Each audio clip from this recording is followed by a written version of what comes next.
आज हम जैसे हमने लास्ट क्लास में कंडीशनल प्रोवर्ब सीखी थी, अब हमारी नेक्स्ट एक्सरसाइज है मल्टीप्लिकेटिव लॉ। मल्टीप्लिकेटिव लॉ का फार्मूला क्या होता है? पी ए बी का P A into B slash A, या इसको हम इंटरसेक्शन भी बोल सकते हैं। पी बी ए का पी बी इंटू में ए स्लैश बी इंटरसेक्शन भी। यहाँ पे क्या होगा, ये जो ए स्लैश बी या बी स्लैश ए दे रखे हैं, इसका मतलब जो हम बी इवेंट करने जा रहे हैं, अगर मैं इसकी बात कर रहा हूँ तो ए इवेंट मेरा हो चुका है, ठीक है। ए इवेंट कर रहे हैं तो मेरा बी इवेंट पहले हो चुका होगा, इसलिए उसको हमने पहले लिखा होगा। यानी ए इवेंट या बी इवेंट के बाद हमें सेकंड प्रोवर्ब निकालनी है और उनको आपस में क्या करना है? मल्टीप्लाई क्यों करना है? वो दोनों इवेंट एक साथ हैपन हो रही होंगे। और एक चीज क्या होती है हमारी बेटा मेरे, विद रिप्लेसमेंट, और एक होता है हमारा विदाउट रिप्लेसमेंट।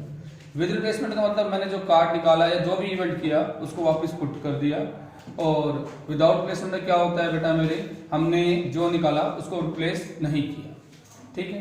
अब एक बार यहाँ पे क्वेश्चन देखना इसी के ऊपर, a card is drawn from a pack of 52 cards, then a second card is drawn. पहले एक कार्ड निकाला, फिर उसके बाद दूसरा कार्ड निकाला, ठीक है, विदाउट रिप्लेसमेंट। आप इसमें ध्यान देंगे, यहाँ पे क्या लिखा हुआ बेटा मेरे, विदाउट रिप्लेसमेंट, यानी जो मेरा फर्स्ट इवेंट हुआ होगा उसको मैंने रिप्लेस नहीं किया, ठीक है। Find the probability that both cards are queen. अब दोनों के दोनों मुझे क्या चाहिए? क्वीन। यानी पहले एक ए इवेंट हो रहा है, फिर बी इवेंट हो रहा है, और जो ए इवेंट है, ठीक है, वो पहले हो रहा है, ठीक है बेटा मेरे। अब यहां पे ध्यान देना, let A be the event getting queen in first drawn. First drawn पे क्वीन है। B be the event getting queen in second draw. अब जब ये सेकंड ड्रॉ हो रहा है ना, तो फर्स्ट इवेंट का कार्ड रिप्लेस नहीं किया मैं, तो मेरा पी ए क्या होगा? पहले क्वीन आने की प्रोवर्ब क्या होगी? 4/52। अब यहाँ पे ना मैं b स्लैश ए लिख रहा हूं। इसको रिप्रेजेंट करने का तरीका क्या है कि मेरा ए इवेंट ऊपर हो चुका है, इसलिए जो ए का था वो मैं रिप्लेस नहीं कर रहा हूं, लिखा हूं ना विदाउट रिप्लेसमेंट। अब क्वीन कितनी बची? 3। टोटल कार्ड कितने बचे? 51। तो 3/51।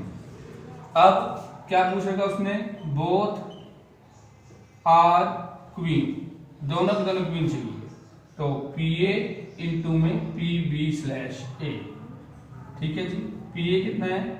4/51, 3 1/13, 1/17, 1/2, 2 1। ये मेरा आंसर हो जाएगा। एक नेक्स्ट क्वेश्चन देखेंगे बेटा मेरे, एक कार्ड इज ड्रॉन फ्रॉम में 52 कार्ड्स, विदाउट रिप्लेसमेंट लिखा हुआ है वही। पहले ड्रॉ पे किंग आना चाहिए, सेकंड ड्रॉ पे क्या आना चाहिए? किंग क्वीन आनी चाहिए, ठीक है। ए इवेंट मान लिया मैंने फर्स्ट ड्रॉ को, किंग आना चाहिए। बी इवेंट मैंने मान लिया सेकंड ड्रॉ को, क्वीन आना चाहिए। विदाउट रिप्लेसमेंट है, यानी जो फर्स्ट इवेंट हुआ है उसका कार्ड मैंने रिप्लेस नहीं किया। तो पहले ए इवेंट किंग था, किंग कितने होंगे? 4/52।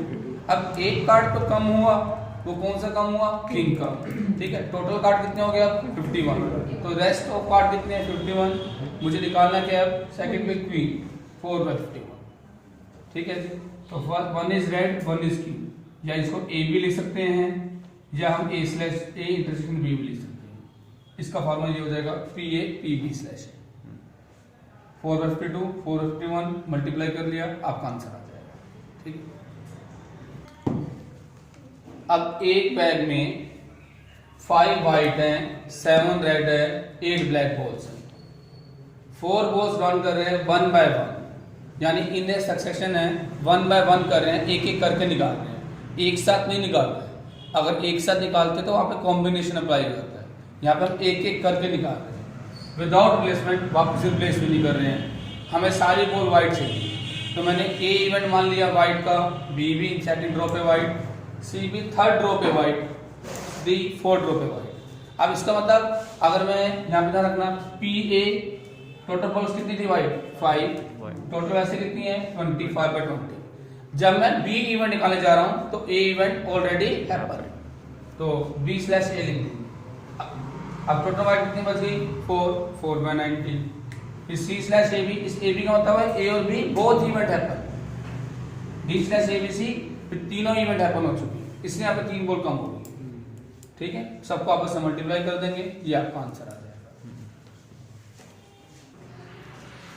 देखो बेटा, an urn contain 5 white and 8 black balls. A set of 3 balls. A set of 3 balls are drawn 2 times. ये 3 बॉलों का पेयर हमने 2 बार निकाला। ठीक है, एक साथ 3 बॉल निकाल रहे हैं। अभी तक हम जितने क्वेश्चन कर रहे थे सिंगल बॉल विड्रॉन कर रहे थे या सिंगल कार्ड विड्रॉन कर रहे थे, तो वहां पे कॉम्बिनेशन नहीं लगाया था। यहाँ पे 2 बार आपने 3 बॉल निकाली, 2 बार। A set of 3 balls drawn 2 times, यानी कॉम्बिनेशन लग जाएगा आपका। ठीक है, उसके बाद कहता है such that balls are not replace, यानी जो मैंने फर्स्ट ड्रॉ किया होगा उसकी 3 बॉल्स मैंने रिप्लेस नहीं करी। ठीक है जी, फर्स्ट ड्रॉ पे क्या मिलता है आपको 3 व्हाइट बॉल मिलती है, और सेकंड ड्रॉ पे कितनी बॉल्स मिलती है 3 ब्लैक बॉल्स मिलती है। ए इवेंट मान लिया कि फर्स्ट ड्रॉ को आपने क्या मान लिया कि 3 बॉल्स जो विड्रॉन कर रहे हो आप एक साथ वो व्हाइट होंगी, और बी आपने मान लिया जो सेकंड ड्रॉ पे आप कर रहे हो वो तीनों क्या होंगी ब्लैक। ठीक है, और बॉल आर नॉट रिप्लेस। तो फर्स्ट ऑफ ऑल कितनी व्हाइट बॉल है 5।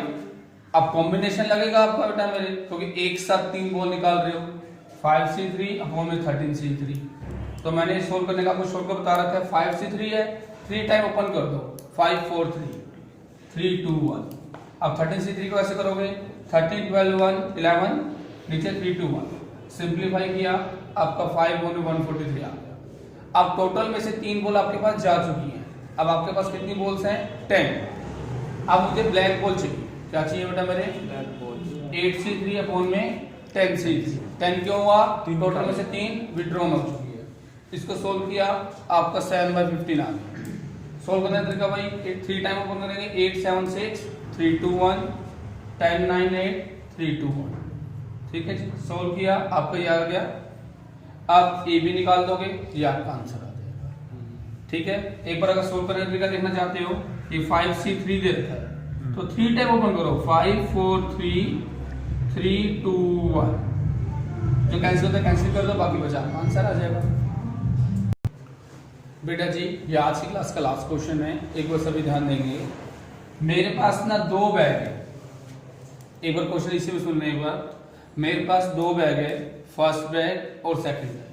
ठीक है, मैंने फर्स्ट बैग में से एक बॉल को पिक किया, उसको सेकंड बैग में डाल दिया।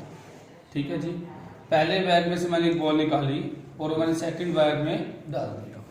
फिर सेकंड बैग से मैंने एक बॉल निकाली, बताओ वो ब्लैक हो गई, बताओ वो क्या हो गई ब्लैक। मुझे इसकी प्रोबेबिलिटी निकालनी। क्वेश्चन समझ आ गया।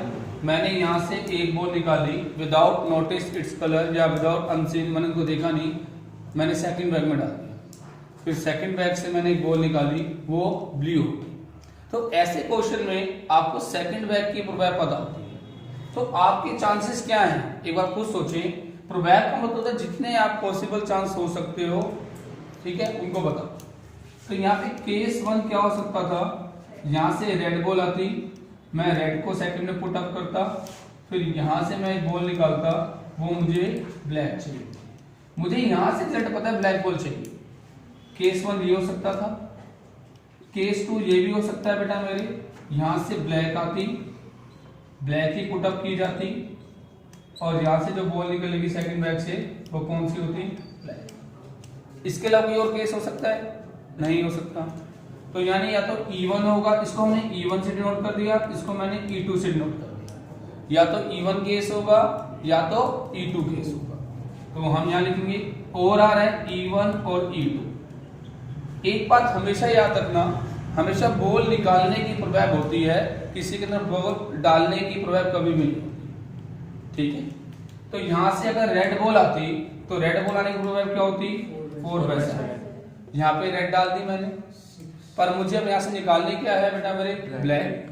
ब्लैक कितनी है यहाँ पे 5/9 प्लस या यहां से ब्लैक बॉल निकालने की प्रोबेबिलिटी क्या होती, 3/7। ठीक है जी, अब दोबारा स्टार्ट हो रहा है ना, तो 3/7 ही बोलेंगे। अब यहाँ पे ब्लैक डाल दी, ब्लैक कितनी हो गई, 6/9। ठीक है जी, ये होगा 20/63, 18/63, 38/63। ये आपका आंसर हो जाएगा। समझ आ गया।